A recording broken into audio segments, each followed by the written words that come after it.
of the president's lawyer, who reports say Donald Trump to unrecuse himself.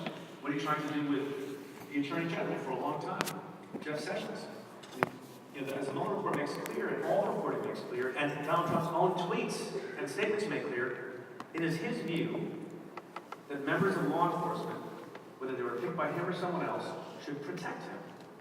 And so Jeff Sessions, because he was so close to the president, recused himself entirely from the special counsel investigation, was not the overseer of that investigation. What made Donald Trump more angry than anything else in the world? The fact that Jeff Sessions recused himself. Now, it may be that if you follow this, that the policies of the former Attorney General are not ones that you might like. Literally, the only thing we know for a fact that Jeff Sessions did honorably and ethically was to recuse himself from the Russia investigation. And that is the one thing that the president hated. So this idea of hugging the law close to prosecutors, does that remind you of any of the other people you dealt with judicially over the years? Do you have someone in mind? A particular, generic group, professional group like mobsters, for instance. Oh. What I think Trump has done, and the way in which he has decided there should not be any distinction between politics and law enforcement, and to the extent that there is a distinction, it's the extraordinary image of him saying that he believes the word of Vladimir Putin over the word of the intelligence community and over the word of the FBI. So he has this weird relationship back and forth. If law enforcement says that he did no wrong, then he likes them. If media, a particular media personality says something nice, then he likes them. And anybody who says the opposite, whether it's his own administration or his own favorite news channel, then he doesn't like them. He makes decisions based on what they think of him and how they treat him, rather than based on principle. And I'm not aware of actually any precedent for that. Is it true that he then decided to fire you because you logged the phone calls from his office as you had to? So I don't know. So the story is this. He called me on March 9th of 2017. Someone once asked me, what was the best part of serving in the Obama administration? And I said, it was that moment that Obama didn't call me. And I said, well, that was all the moments. And it might seem odd to people who work in business or somewhere that a president of the United States calls you and you decide not to return the call. And I know that it's hard to fathom. Just one quick, how does that work? The secretary's How does it work? So I wasn't there because I'm very busy. So he had to leave a message to his secretary. Yes, she left a message. Press 1 for the president, press 2 for my wife. The White House secretary left a message saying, President Donald Trump would like to speak to you, please return the call. So I heard that, and I immediately called my deputy, June Kim, to come and discuss it with me. And again, it would seem odd that you would worry about that. And this is, by the way, before we knew the side conversations he had with June Comey, before we knew the side conversations he tried to have with Jeff Sessions, before we knew all sorts of other things that he was doing that blurred this line between politics and law enforcement, which is supposed to be independent. And yet, I had this worry. Who's going to believe it was an innocent conversation, even if it was an innocent conversation? And the other thing I was thinking, depending on how much you follow American politics, Donald Trump himself won the presidency by claiming at rally after rally after rally that one unethical, scandalous thing that happened while Barack Obama was president was that one day, for a few minutes, at an airport, Loretta Lynch, the then Attorney General, met briefly with the former President Bill Clinton on their airplane during the pendency of the Hillary Clinton email investigation. And Donald Trump did not say, oh, I'm sure that was an innocent interchange. Donald Trump said, clearly they talked about the investigation, clearly that was fraudulent, clearly that was unethical, clearly that was a terrible thing. And now, so I'm in the position of now being, receiving a call from the president, having to call him back. And even if the conversation had been innocent, in the midst of calls for investigating lots and lots of things, how would people view that phone call between me and the president? So when I decided not to return the call, part of it was self-protection, my own reputation for independence, but a lot of it was for his protection. And then, by the way, how many times did he call back afterwards? Well, 22 hours later, I was asked to resign. So that's how we know the reason. So I can't say for sure. The president's call. I can't prove causation, but that's, close. But then you read the Mueller report, and you see over and over and over again, his own people saying, don't call people to the Justice Department. Don McGahn, his White House counsel, said it. I think Corey Lewandowski said it at one point. And yet he cannot help himself. He chooses to call people who he thinks are his minions and are supposed to defend him. And it's one thing to do that, at the Treasury Department or in some other policy-making position. But when you're talking about enforcement positions, and particularly where there could be, and by the way are, right now in the Southern District of New York, enforcement actions against people and who are close to the president, associates of the president, including his former lawyer, Mike Cohen, that you cannot have. You can't have that. Did you have any dealings with the Trump organization before you became president? In terms of just investigating stuff that they were involved in? So I have a policy where I don't talk about what we were or were not investigating. You should not infer from that we were or were not. I think it's a better policy not to talk about that at all. I know you're trying. I'm now going to have to move on to Late once, late twice. Okay, that was fairly definitive, I think. Okay, so the Mueller report, 448 pages. It's the response from Donald Trump, it was interesting, wasn't it? Because the day that it came out, he was tweeting and I think he was pronouncing, I think at a veterans event, that there was no collusion, so Innocent people tweet in a rage, usually, yes. On the day they're exonerated. Exactly. But then the day after, as bits of the report became evident, not altogether flattering, he suddenly turned against the report. So, for you, what's your takeaway from these 448 bits? What's the most interesting bit of it? There are 1,000. Well, let's limit it to like the top 650. Look, I think the most important thing is the question of whether or not the President of the United States obstructed justice. So people may not be, there are two parts to the Mueller report. There's part one, there's part two, volume one, volume two. And volume two deals with this issue of obstruction. And great surprise to keen observers and to casual observers alike, Robert Mueller said, I cannot make a proclamation about obstruction. I cannot say that the president did or did not commit a crime. And then in anticipation of the kind of defensive rhetoric and overstated rhetoric that the president tends to use, he put in the report, which is remarkable. We cannot say that our investigation exonerates the president on obstruction of justice. So what are we left with? My reading is that given, take one other step back, so this is against the backdrop, whether you like it or not, of a Justice Department interpretation of the Constitution that says, and it's the guiding policy of the department, whether you like it or not, that says a sitting president cannot be prosecuted or indicted. They don't have that same policy in Israel because Netanyahu would have been in better shape. But it is the case in the United States, for good or ill. And against that backdrop, Special Counsel Mueller said, even if I thought that a crime had been committed, it would be wrong and unfair for me to state that fact because there could be no indictment, there could be no trial, and according to principles of fairness, the president, who would be the accused party if I made that declaration, would not be in a position to defend himself, clear his good name in a court of law. So therefore, even if I thought that a crime had been committed, I cannot say so. But he also doesn't say the opposite, which he said in volume one, that there was no crime of conspiracy. So if you're taking this logically, if axiom one is the president cannot be indicted, and even if he had committed a crime, you can't say so. And then axiom two is, well, if the president didn't commit a crime, I can say so, which was shown in volume one.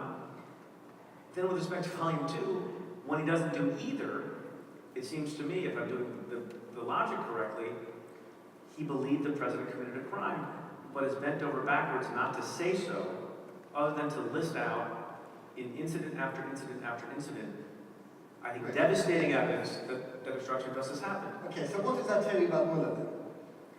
So Mueller is a very careful, by-the-book, conservative, I don't mean politically conservative, but sort of ethically and professionally conservative person. Remember, most of you I know what Bob Mueller's voice sounds like, but I think none of you do, because he hasn't spoken.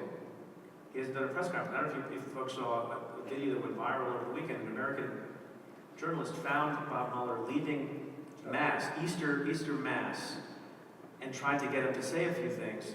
Not only does Bob Mueller just say no comment, he says it once, he doesn't look at the reporter, he doesn't look at the camera, he waits till his wife gets in the car, she unlocks the door, he gets in the car, he drives away.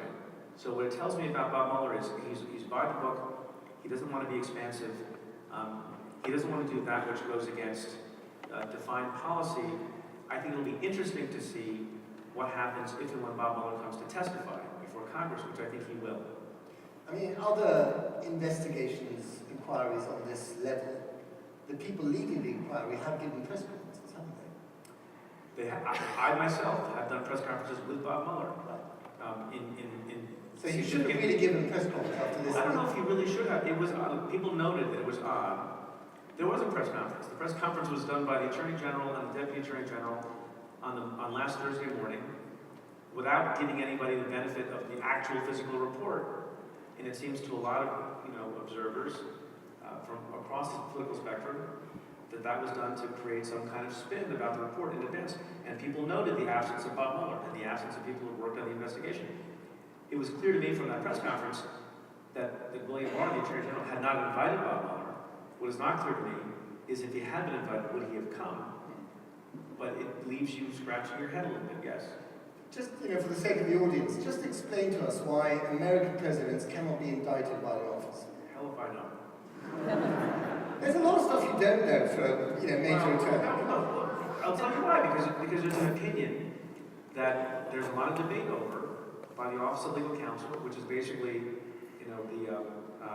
the legal opinion making subdivision of the Justice Department that makes the argument, although not based on a lot in the Constitution, that for a sitting president to be able to be subjected to prosecution and indictment would be crippling to the presidency. And there would be a potential separation of powers issue and various other crises associated with it. And so therefore we cannot permit that. I think a lot of scholars and a lot of practitioners think there's something to be desired in that analysis, but that is the prevailing analysis. What's interesting is that Bob Mueller in his reports acknowledged that we have to accept that interpretation of the Constitution. But then he went on to say, which I think is further your question before, what's interesting, is that nothing in that opinion precludes the investigation of the president. So we did an investigation of the president. And also, nothing in that opinion precludes the indictment of the president once he leaves office. And then he says, I think people focus on this, but this, to me, was jaw-dropping. And because he didn't have to say it, he said, so therefore, we are doing our thorough investigation and preserving the evidence while memories are fresh and while documents are available. That sounds to me like you're doing your stuff for someone to prosecute him later. What about impeachment? I mean, impeachment wasn't mentioned in the report, as far as I know. It wasn't. But can Mueller, in his own kind of nudge, wink kind of way, say, and if you in Congress want to start impeachment proceedings, we have a lot of material. So I think he did, as you said, in his wink, nudge way, I think it would have been better had he been more explicit about it. That I think goes back to the earlier point that he's sort of conservative in how he talks about things. It seems to me impossible that he was leaving the decision to the Attorney General. It seems much more likely that he was leaving it to Congress for, among other reasons, this opinion that I keep talking about, a big legal discussion, from the Office of Legal Counsel that says you can't prosecute a sitting president. One way that describes how that is not a violation of the principle that no man is above the law is to say, well, you can't prosecute a president, but we have a mechanism in the Constitution to hold a president accountable, and that's called impeachment. So even the very thing that provides Donald Trump, perhaps in this instance, with immunity from prosecution, very literally suggests, well, if you can't prosecute, there's this other way to go about it, which I think Bob Mueller must have been thinking about. And if Donald Trump had any doubts about running for a second term, which I don't think he does, I don't think he did from the very first day that he became president, those doubts have been quashed by Mueller because he knows that if he does leave, going to walk straight into a courtroom in the Southern District of New York. Perhaps. But yeah, and it'll be interesting to see how that plays out politically. Vote for me so, the persecutors won't send me to prison. And the other side will say, It's a great argument, by the way. don't vote for him so we can send Donald Trump to prison. I don't know how that's going to play out. So we talk a lot in this country about impeachment. I mean, you go to a pub around the corner, people ask about impeachment when they talk about Donald Trump. That sounds like a I fun know. pub. We know that. It's a really fun Are we pub. going there later? I was hoping you'd come. Can you explain to the audience how impeachment works and doesn't work? So impeachment is not a criminal prosecution. Impeachment, the standard for it is unclear. What I write about in the book and what I have experience with and what I spend most of my adult life doing is investigating prosecuting cases, walking away from cases, declining cases based on the elements of what the statutes say, whether you have proof beyond a reasonable doubt that you can convince a unanimous jury of agreeing with, and then you proceed. The standard for impeachment is this vague concept of high crime and misdemeanor, and it can be as simple as what any individual congressperson believes is an abuse of power. And some articles of impeachment historically have corresponded to crimes, like obstruction of justice, and some have not. And so it's an inherently political process, which is completely separate and different from, it should be, from the normal prosecutorial processes, which is why you have, I think, this sort of crisis within the Democratic Party, wondering should we proceed with impeachment or not. I think there's a lot of evidence there that if it had just come upon, we were talking about this backstage a few minutes ago, just do the following thought experiment. Imagine that everything in the Mueller report about the meetings where he was telling people to fire Bob Mueller, where he was talking about Russian help, and he was embracing it, all the 100 things that are in there. Imagine you didn't know any of it until Thursday. And now all of a sudden this bombshell drops on the American public and the American press, on the American Congress, and on the judicial system. I think there would be a stampede talking about hearings and impeachment. But there's not, because that was already baked into people's, there's some new things, but a lot of things that are not new. And so this idea of impeachment, how is it different from prosecution, which I took to be part of the spirit of your question, is prosecution, you could go forward, whether it's politically popular or not politically popular, you have to be, shut all that out. Impeachment is very centrally political. And if members of Congress think there's no momentum to have hearings and to go to proceedings and to draft up articles of impeachment, they won't proceed down that route, even if there's a lot of evidence to do so. Right, and of course, if he's impeached in the lower house, the House of Representatives, he still has to be tried in the Senate. The other thing to make clear about and we need a two-thirds majority to actually get rid of him. impeachment is essentially the equivalent of a criminal charge. Right. It is not a conviction. It is literally the allegations that are voted on, and then the trial, the congressional trial happens in the Senate, and you need 2/3. And so look, some people, and I read about this in the book with respect to regular prosecutions, some people will take the position, and it's arguable, you can argue either way, that there is no sense in bringing any case that's fruitless, that's futile. And if you know for a fact that your jury, in a criminal case, or in this instance, in the parallel instance, the United States Senate, if you think that there's an impossibility of them convicting, then why go through the hassle of bringing the case? There are others who say, look, you have a constitutional duty to pursue the truth and pursue the evidence, and history will be the judge, but there's an interesting debate about that. So Richard Nixon was the only one who came close to being evicted by the Senate, but before they could do so, he resigned. Well, he wasn't even impeached, he resigned before impeachment. Before Yeah. even, yeah. Bill Clinton was impeached, Yeah. tried in the Senate, and acquitted. Now you could say, just putting it out there, that comparing what we know about Donald Trump from the Mueller report, compared to what Bill Clinton did with Monica Lewinsky, it is an eat as much as you can buffet of potential indictments compared to a rather parsimonious piece of toast. I'm not sure that analogy works.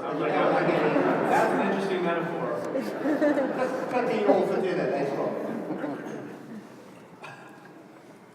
Please engage with the question, sir. I'm going to, yes. I think a reasonable person could easily say that the list of particulars against Donald Trump as it relates to his conduct is much longer than, more serious than, more central to democracy than anything that Bill Clinton was accused of doing. Yes. Okay, so this gets to my question. If this doesn't lead to anything, I know that the Congress is thinking of investigating, taking this further. If it doesn't lead to anything substantial, what does that say about the rule of law in America? What does that say about American democracy? Well, it makes me worry about it a little bit. Look, I'm not on the bandwagon of impeachment. I'm not a politician. I don't know what those considerations are. And I understand the point of view that there's an election coming up in some months, and the American people care more about health care and more about taxes and more about jobs and more about the economy, and they don't want their politicians doing the one thing and they should do the other thing. I get that. I think that you can do at least two things at the same time. You can breathe and have some water at the same time. But I worry that if nothing happens and he's given a bye, given how much evidence there is and given how much misconduct I think has been quite credibly alleged, what does that mean for the next president or the president after that? And when that person says, well, man, I can do X, Y, and Z, and I can make the political argument that you didn't impeach Trump, and so you're not going to impeach me. And I think that's a problem. I worry about that. I don't know what the solution is, because politics infuses this whole thing, but I worry that you're setting a bad precedent for the future, and we continue to define deviance down, and the future politicians in America will think, well, I can just get away with anything I feel like getting away with no consequence. Imagine yourself being Robert Mueller. So you're in charge of this report. What conclusion would you have come up with after those 448 pages, which I'm sure you read? I did, and I'm still tired. I don't know.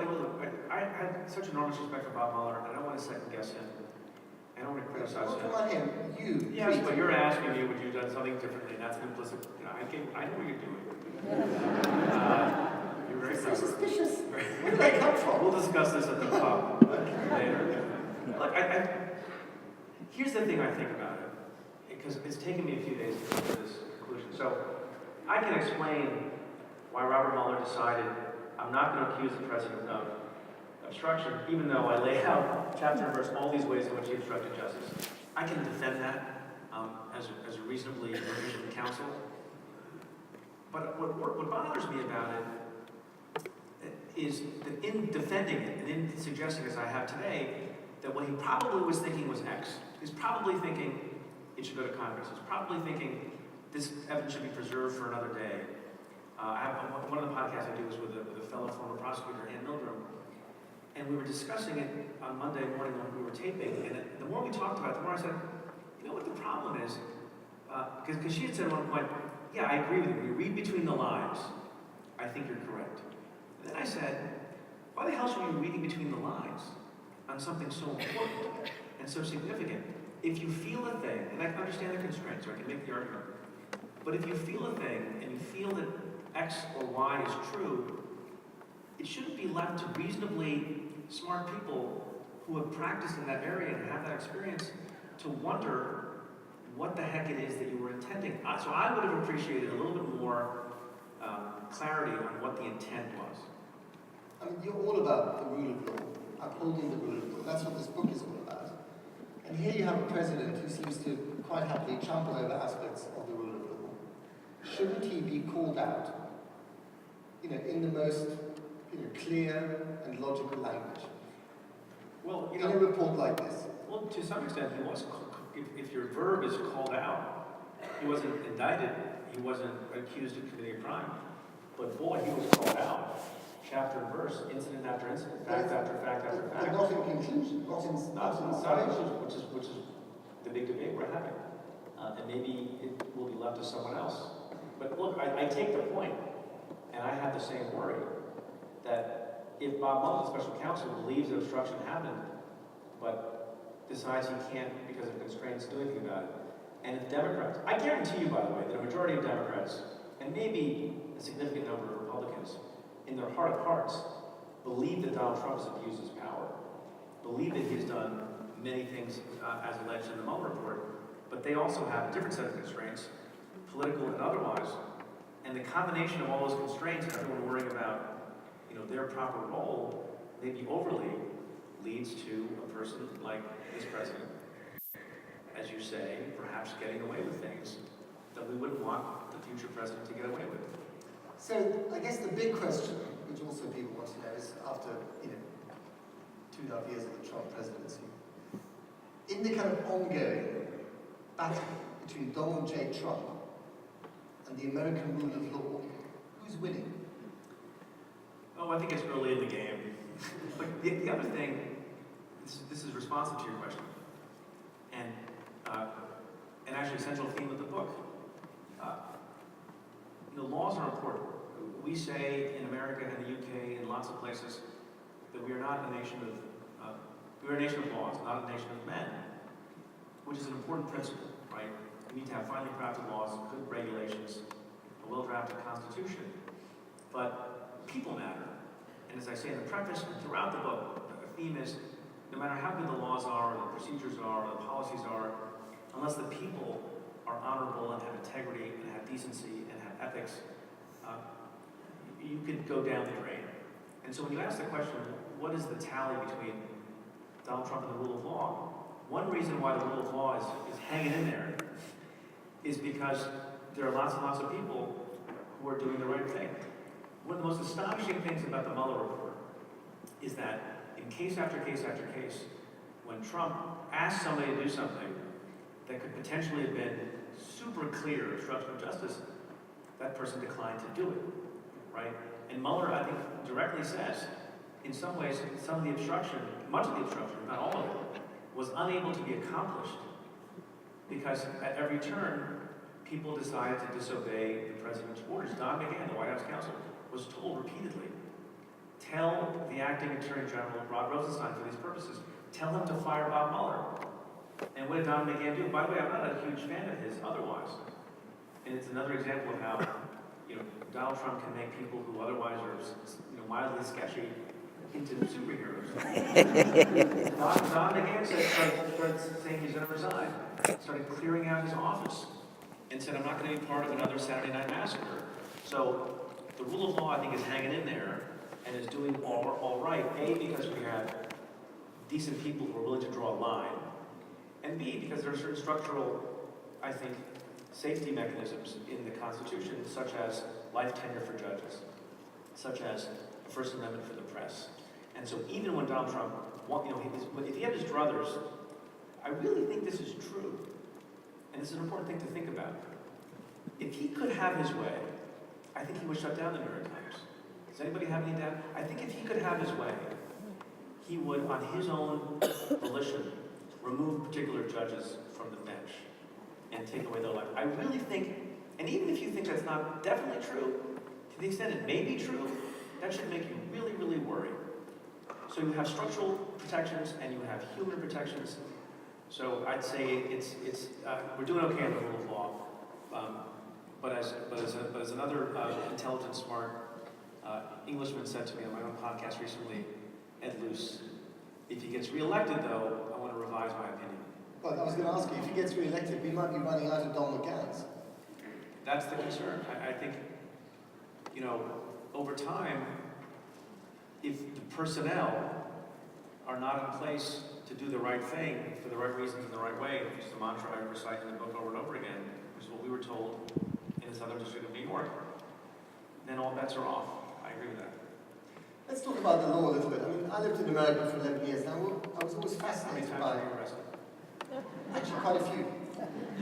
Speeding, mostly. But I tell you what, a really pucky English accent gets you out of a damn tight corner.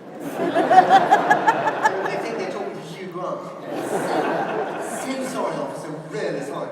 Just do things with their neck that you wouldn't do with a chicken. I mean, it's extraordinary. Does the American accent work in the UK? Actually, oddly enough, it doesn't. Don't try it.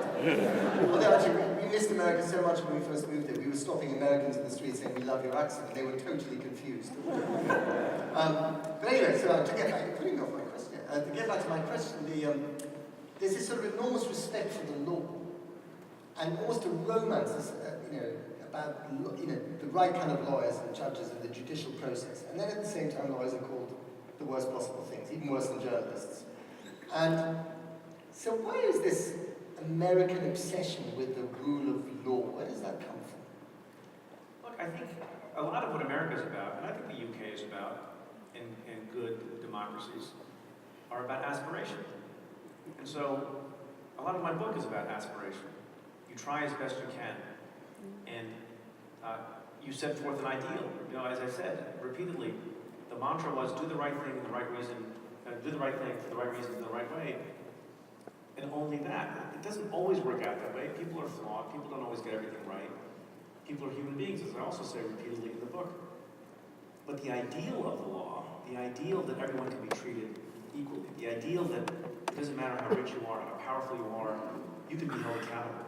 The ideal that even if you are a victim of a crime and you're a criminal and a prostitute and have credibility problems, and I tell a story like this in the book, that you can still get your day in court, that's an immensely powerful, intoxicating, wonderful ideal that everyone should aspire to. I would always say about the law, and I have mixed feelings about how it's practiced, but the idealized notion of it is that the law is indeed a noble profession. There's not other professions where you have the same ethical code as lawyers do, and in particular, people who are lawyers for the government, prosecutors or barristers, who are responsible for proving cases against other human beings in such a way that if you prevail, they will be separated from their liberty. You have to aspire, I think, to some idealized notion of what the right thing is and the right way to go about it and how you can be equal before the bar of law. Otherwise, it's a sort of an unappetizing exercise. So I think that's part of it. So everyone is equal before the law. Everyone is equal before the law unless You're they're president of the United States. I know you're setting me up. Look, But that is people are learning that this axiomatic principle that we always state, no one is above the law, it's a little bit not true when it comes to the president. We've been talking about this opinion, which probably nobody knew existed, that said you cannot indict a sitting president. It seems to be at odds with the idea of no one being above the law. The idea that the President of the United States, uniquely among Americans, can decide who gets a security clearance. Does anybody think that Donald Trump, if you're applying to be the U.S. attorney for a district, or you're applying to be a junior officer in some cabinet agency, would actually get a top secret clearance? He would not. But the rule is if you become the President of the United States, in whatever fashion, you need to have access to the Intelligence Commission. There's lots of ethics laws, by the way, that don't apply to the President of the United States. The idea that someone like me has a conflict of interest because I have business holdings, but then I investigate the people who may have a stake also in those business holdings, I could never get away with that. I would be removed from office. The President can.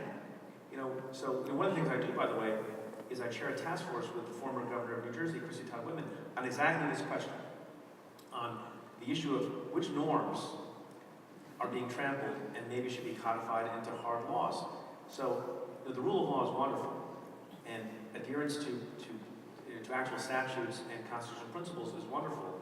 But a lot of what works in democracy, here in the United States, in India, everywhere else people purport to have democracy, is done in the honor system. And from time to time, you have to think about which of those things we don't just allow people to swear on their honor to do and to change. And by the way, there have been examples of this in American history for a very, very long time. In the U.S., for hundreds of years, you could run for president as many times as you wanted. George Washington, the first president, decided, I want to be a king. No offense to anyone. And he said, he stepped down after 2 terms. And then after that, nobody bothered to run for a 3rd term until Franklin Roosevelt ran. And by the way, he's pretty popular. You may remember him. We had a nice alliance once upon a time. And even though he was a popular president, may have saved the world in conjunction with some other folks from Nazism and everything else, Americans decided to do the most difficult thing it was possible to do. amend the Constitution because they thought we don't want the next person to think they can become president for 3 or 4 terms. So I think a lot of those things need to be considered. So in terms of amending the Constitution to change the whole theory, practice of not indicting a sitting president, that's not going to happen anytime soon. Look, I think a lot of things, depending on who gets elected next, I think a lot of things will be on the table. I think the pardon power will be on the table. I think this opinion will be on the table. I think a requirement to release your taxes before you run for president will be on the table.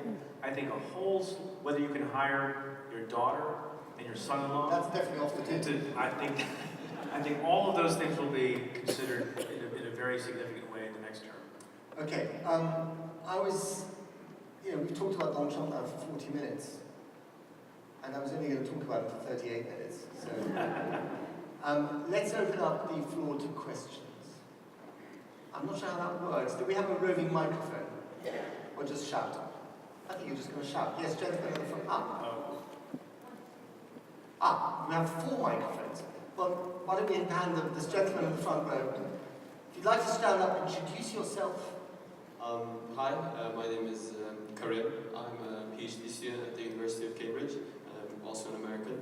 And I actually wanted to talk about the Democratic presidential candidates for 2020, specifically Bernie Sanders and also Mayor Pete Buttigieg, and what you think about them as potential future presidents of the United States.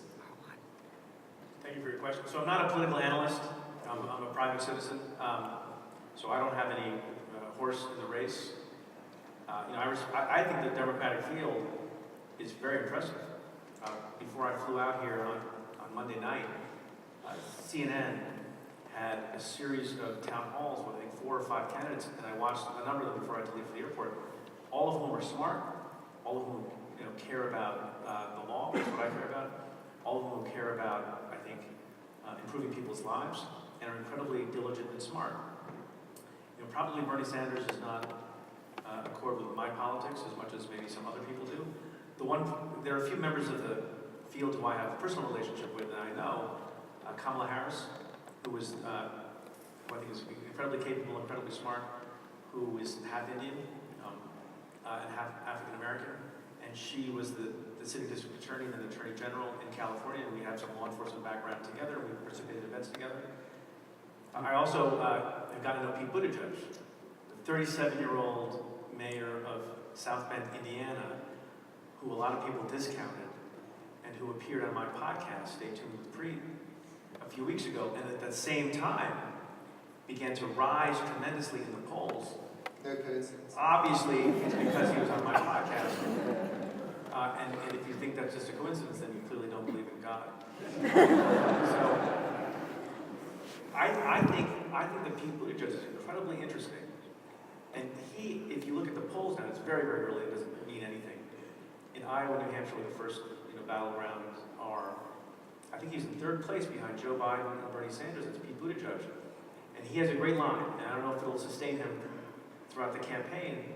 And again, I'm not supporting anyone in particular, but he did come on my podcast, and the other ones haven't, to his benefit.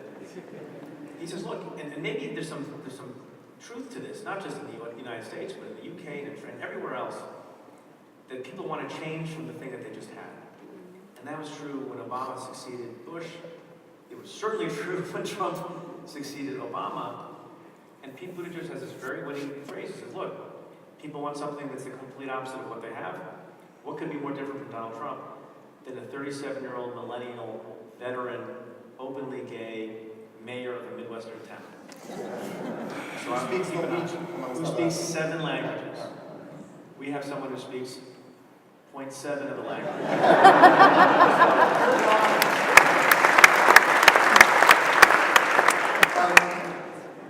You say that every president is a change agent compared to his predecessor, most presidents. Most presidents. Do you think that what America's done with fear and loathing, the rage has now been sapped, and that actually it's time to appeal to the better angels of our nature, of your nature? Well, I think that's always better. I think in terms of the mood shifting in the elections. I hope so. So maybe you're suggesting there's like a loop, it's fear and then hope, fear and then hope, fear and then hope. I think it's the case, you can get a lot of people to support you if you make them fearful. And if you do it effectively, you can get more people to support you if you're an effective fearmonger than if you're an adequate hopemonger, right? And I think that's sort of the challenge. Well, as has also been said of the electorate, Ezra Klein, who's the head of Vox, who's a smart observer of American politics, took the opening statements, the campaign announcements of the various candidates in the Democratic Party, and put in a chart how many times they use certain words. And a very popular word for politicians in America, at least, and certainly on the Democratic side, is the word fight. I'm going to fight. I'm a fighter. I will fight for you. And he showed that lots and lots of candidates had used fight, and he said which candidates had used that more than anyone else. And then he counted how many times candidates had used in their opening remarks announcing their candidacy a favorite Obama word, hope. And almost none had. Pete Buttigieg had. And he, in this construct, discusses the fight lane versus the hope lane. I'm an old-fashioned, idealistic person, as you will be able to tell if you read the book. And I think there's no more powerful motivator, inspiring message ever in any context, in a country or in a community or in law enforcement or in journalism, than hope. So I'll always bet on that. So if the fight language kind of assumes that you're going to fight Donald Trump in the bullpen, where he's rather good at fighting. Well, it's fight against, but also fight for. Yeah. I'm going to fight for your wages. I'm going to fight for your jobs. I'm going to fight for your equal rights. Yeah. And so hope might be more powerful than that. Anyway, now the next question. Yes. Gentleman from the second row. Yeah. Thank you. My name is Will Nicholas. I'm also an American. Do we have any English? I don't think Are there any English people here? if you're hiding, come on, there's one over there. I wanted to pick up on the point that you said about Mueller effectively keeping evidence potentially for the future. And I had two questions. Is there a statute of limitations related to obstruction of justice? And two, when he does leave office, actually, who would prosecute the crime of obstruction of justice against Donald Trump? Those are great questions. So there is a statute. I believe it's 5 years. There's an open question that I plan to become knowledgeable about next time you are in the audience to ask me a question, and that is the argument in favor. So I'm very transparent about my ignorance. Whether there's an argument that the statute of limitations is told, is frozen because the president has this immunity. And I think there might be arguments. I just haven't researched it myself, and I don't trust I don't always trust the learning that you read on the internet and in another place. I like to research it myself. So the question of who would do it is a fascinating one. Remember, Attorney General Barr decided to step into the vacuum, and after Bob Mueller said, we make no determination on the issue of criminality with respect to obstruction, Bill Barr said, well, I can do it. I got it. And no. And the reason I mention that is, I don't know what arguments are available to a defense lawyer on behalf of the president if 3 years from now, some local prosecutor's office decide, and it would likely be, by the way, the U.S. Attorney's Office in the District of Columbia, because a lot of these actions, and the obstruction that's alleged happened in the District of Columbia, so it would probably be those folks. The extent to which someone would argue they're barred from bringing the case because a superior officer, even though that person is now gone, made a declaration that the president had not obstructed justice. I don't think that's a great argument. It's an interesting thing to think about. So I don't know on the tolling ultimately. I think there might be other offices that could lay claim to it, but it would be, boy, a hell of a thing to do even after he leaves office, given what the Attorney General said and given what the potential defenses would be. Next question. Yes, lady in the third row. The lady in the fifth row. Sorry, okay, sorry. Hi, my name is Nana, and I'm not American or English or French, sorry. I work for a charity, and my question is regarding citizens. What can we do besides voting him out to actually support the justice system? And what, do you know any great initiatives that are happening in the US right now to support this? I think it's the last part. I think it's- Democracy, like to support democracy. We don't Yeah. want it. Well, I'll tell you the most important thing, that you're talking about Americans or everyone? For Americans or everyone? All. Both. Yeah. Both. Okay. There's not that much that you guys can do, because he's kind of ours. We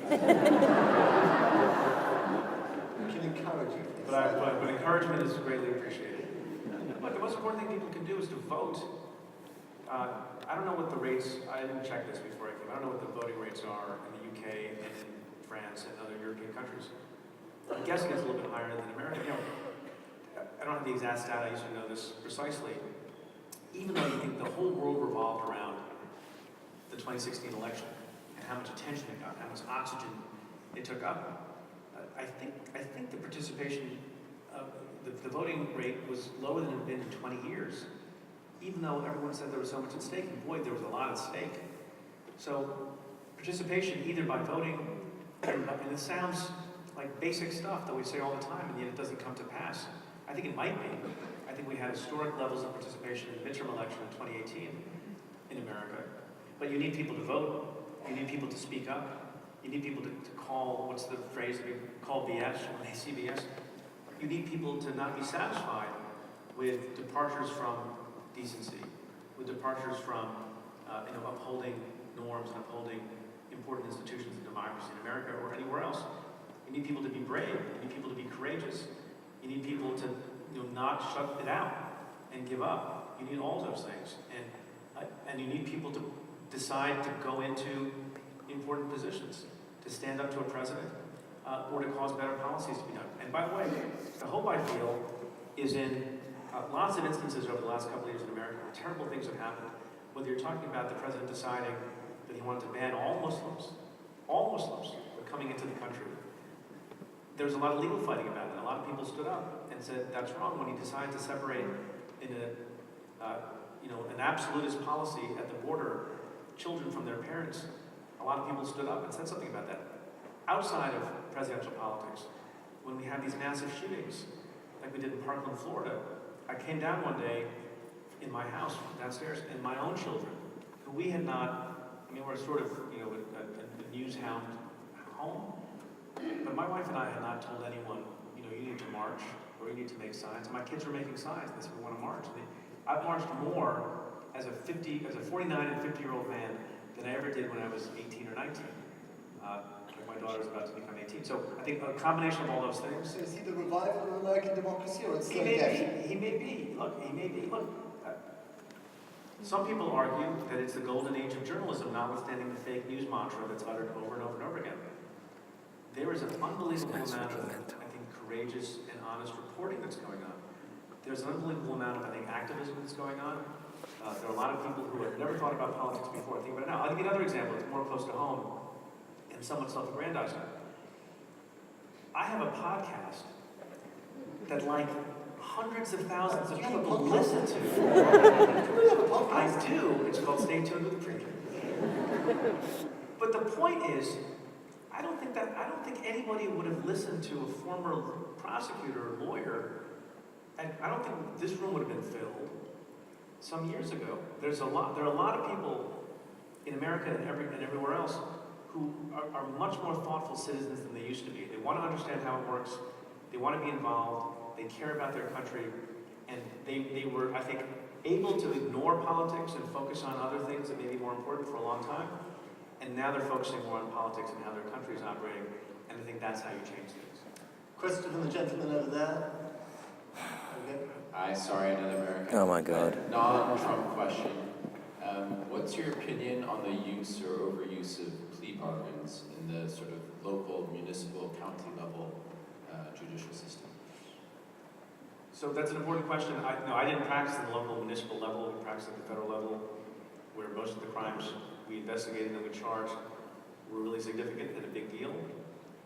And they go back and forth. I teach a class at NYU Law School, and we discuss this in my seminar.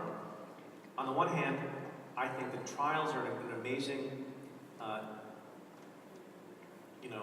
crucible of democracy, where you press people in the countries that have it, the jury system, where you press ordinary Americans or citizens wherever into this crazy service where they decide, jury from one's peers, they decide guilt or not guilt of another person. And also, there's an openness and a transparency to trials. Trials are a great thing. In my office, we used to care a lot about trials because it was a fun craft to practice. One of the reasons I became an assistant U.S. attorney, federal prosecutor, was to have the opportunity to try cases, to argue to a jury, to make arguments to a court, to examine witnesses, to cross-examine them, to do redirect examination. Those are exhilarating things for a practitioner of the law, but they're also important because they tell the public and show the public this is how justice is done, and you can evaluate it, and you can judge it, and you can criticize it when a case is brought and it's done in a public forum. It's much harder when the mass of people are pleading guilty. And so I get that, and I think we're a little bit out, at least in America, we're a little bit out of whack with respect to what the percentage of guilty pleas versus trial convictions there are. On the other hand, I think every legal system in the world, as far as I know, would collapse if there was an automatic, mandated, obligation to try the case and have all those juries collect and have all those trial days and have all those judges have to come to court every day. And maybe part of the solution to that is we have less criminalization, we have less charges to begin with. So I think it's a delicate balance between guilty pleas and trials. I think we've gotten a little bit out of whack, but there's a place in a just criminal system for guilty pleas. It allows people to get beyond where they are. It allows people to show contrition and get on with their life and have a lighter sentence. But I do worry about the lack of trials in the modern age. Okay, question over here. There we go. Yep. Lady in the third row, fourth row. Oh, hello, I'm British European. My name's Maureen. I'd like to ask about the 25th Amendment, if that's appropriate. I am concerned that Trump is not confirming cabinet appointments, but having lots of acting people, and wondered if that was a tactic so that the 25th Amendment couldn't be put to the cabinet to remove him from office. So thank you for your question.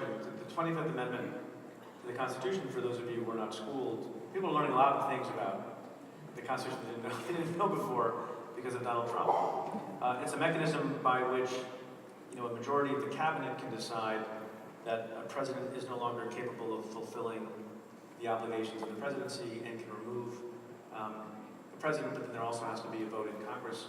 So it's a very, very difficult thing to achieve. And so, so respectfully, I don't think so. I think the president has bigger issues that he has to confront. It is actually easier to impeach and convict a president than to have one removed by means of the 25th Amendment.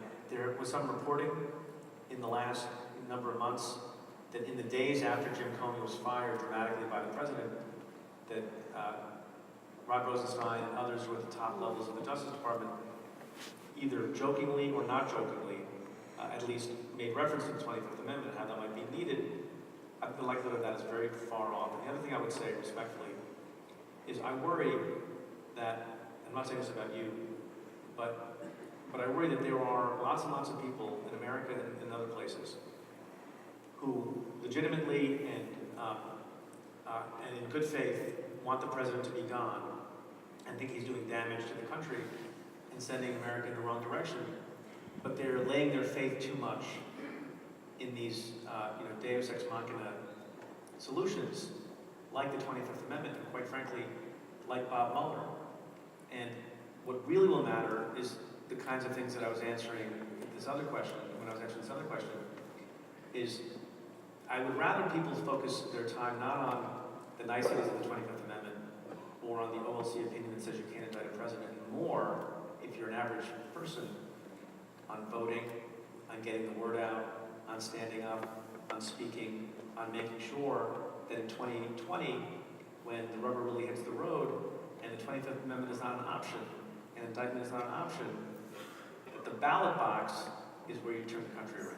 Do you think that America, in this incredibly long and tortuous process of the primaries, the Democrats rather, can find someone that they can really get behind and like? Or is their primary motivation still hatred of Trump?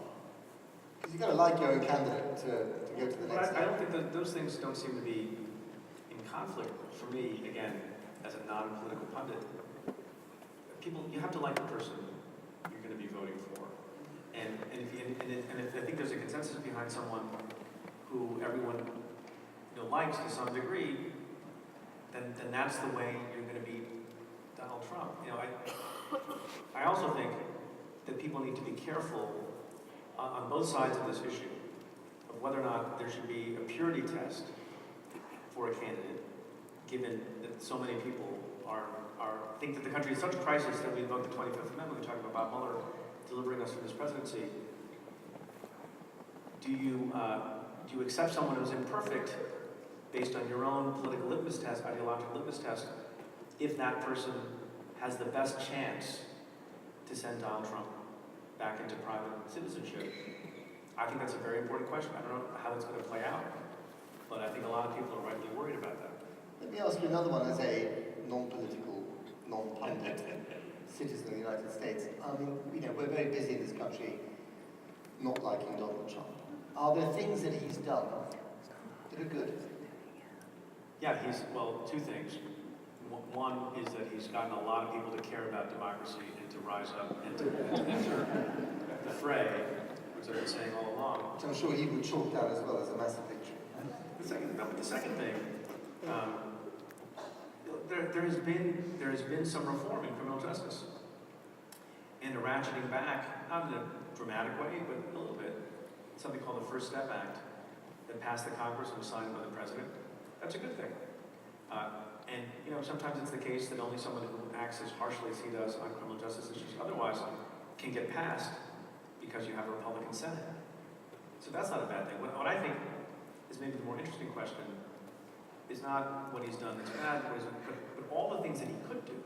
I mean, remember, it was not the case the day before he ascended to the presidency that even every Democrat or liberal or moderate thought it would be this dumpster fire that it became. That he was in a unique position to do certain. There's a joke in American political circles that when crazy things happen in a week, well, that was an interesting infrastructure week, because there was a decision made early on to talk about infrastructure. There are things about which there's common ground. One was the First Step Back in criminal justice reform. There are all sorts of things. Putting immigration aside, the Democrats and Republicans can agree on, and he can promote. And he could accomplish, and I think have a fairly significant legacy of good accomplishment. But he, for some reason, decides to be in his bunker and chooses to be the president of 37% of the American people, as opposed to trying to expand the base. And that may be, a calculation that he and his advisors like Stephen Miller engage in, because if he ever looked like he was compromising a little bit on these things that his base doesn't like, he might lose their support. And by the way, the moment he starts losing their support, then he's finished. He has a chance of wiggling his way back to a second term if he keeps those people in line and the rest of the field competes with each other and cancels each other out. That's what I think he's banking on. Another question. Gentleman in the front.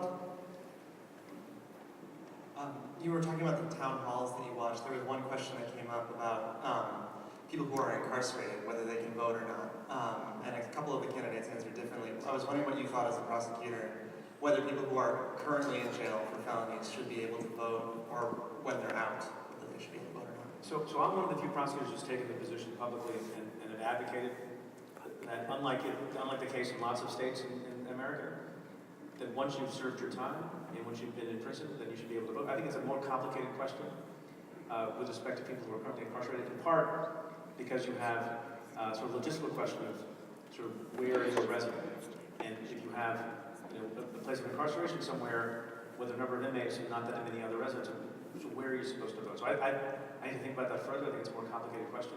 I do think, however, in a very, very serious way, even though it's not the case in many states, that once you have paid your debt to society and you've served your prison term, that the idea that you were going to disenfranchise somebody, especially when there's a lot of evidence to believe, like in the state of Florida, where that's done because you want to have underrepresentation of people of color, that to me is an abomination. It makes them up with the whole concept of rehabilitation, isn't it? 100%. You write a lot in your book, actually very movingly, about where is the book? Here's the book. About incarceration in America, the prison industry. I mean, it's one of the things that find most perplexing about your country. The death penalty, the levels of incarceration. Is there any reform on the horizon at all? I mean, what does it take for America to have a different attitude towards incarcerating people? Yeah, I think there is a developing movement to reform that and make things better. It doesn't happen overnight. I think there's a movement to reduce mandatory minimum sentences. You must have heard the phrase mass incarceration. That is something that a lot of people, scholars and policymakers have been talking about. It's something that prosecutors need to care about and think about too. It becomes very difficult in political systems where you once ratcheted punishment up.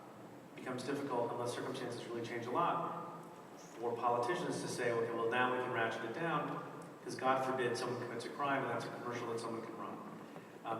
We spent a lot of time, and I did personally, on conditions of confinement. And there's a jail that you may have heard of called Rikers Island, which is one of the worst places to be in America. And even though we're prosecutors and part of what we do, the consequence of doing, and I forget the exact percentage, but something 43% of people who were being held in Rikers Island had a mental health issue. 40%. 40 or 43%. That's an astonishing, of adolescents. That's an astonishing number. Lots of crimes committed because we don't have mental health provisions. We don't treat mental health the same way we treat physical health and physical ailments. And so I think that's a big problem that people are starting to talk about and think about more. Okay, one more question from the audience. Yes, over there. Sorry, I saw that person first. Are you watching the TV show Billions? No, we're gonna, that was my last question, I'm sorry. don't tread on my last question, I'm sorry. It will get answered, I promise. Brilliant. All that thought. Okay, so you're lucky, gentleman in front, the cap. What an Does that say environment. make America great again? No, it doesn't. Why not? It certainly doesn't. Good evening, my name is Werner Kranenberg. I'm a colleague of yours. We're both New York attorneys, but I'm not American. My question is about the Southern District, to take you back. What was your greatest disappointment, or the thing that you didn't achieve, or the thing that you couldn't change while you were in office for those years? And leading on from that, is there an imprint that you left behind? So I'm very bad at answering that first question. And I don't mean to sound arrogant when I say I don't have a lot of disappointments. There are particular cases you wish had gone differently. There are particular investigations that maybe you hoped had gone better. There are personnel decisions you make maybe that you would rather redo.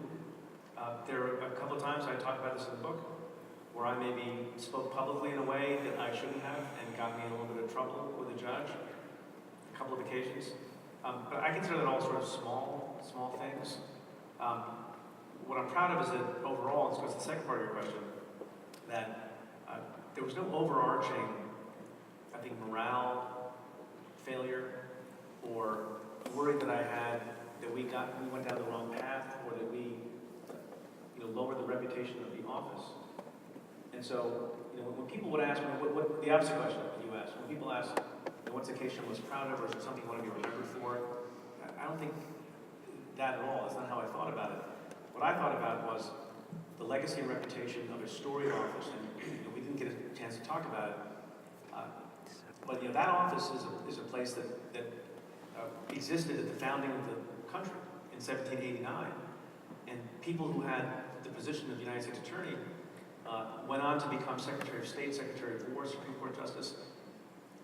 Unbelievably storied and legendary office. When I was there, a guy named Preet Bharara from Punjab, India, who grew up in New Jersey, the fact that I was able to even be in that position, and I write about this too in the book, was so overwhelming to me that what was important was that I leave the place in as good or better position as I found it.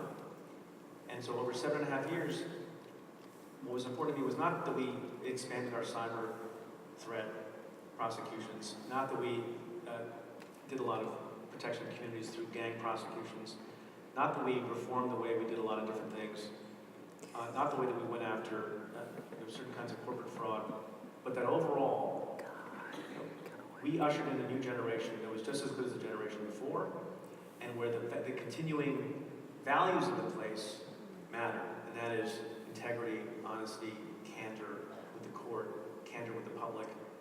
And so I think that's the most important thing, and that's what I'm proud of. So I think it was Bill Clinton once said that everything that is wrong with America can be fixed by everything that is right with America. He may not be the perfect person to say it, but he did say it anyway. So this gets to we've actually run over time by a minute. So my final question, borrowing from the gentleman in the fourth row here. I don't know, how many of you have seen Billions? Hands up. Yes, that's a good fair number. Okay, well, is it true that the character of the US State's Attorney of the Southern District of New York is based on you?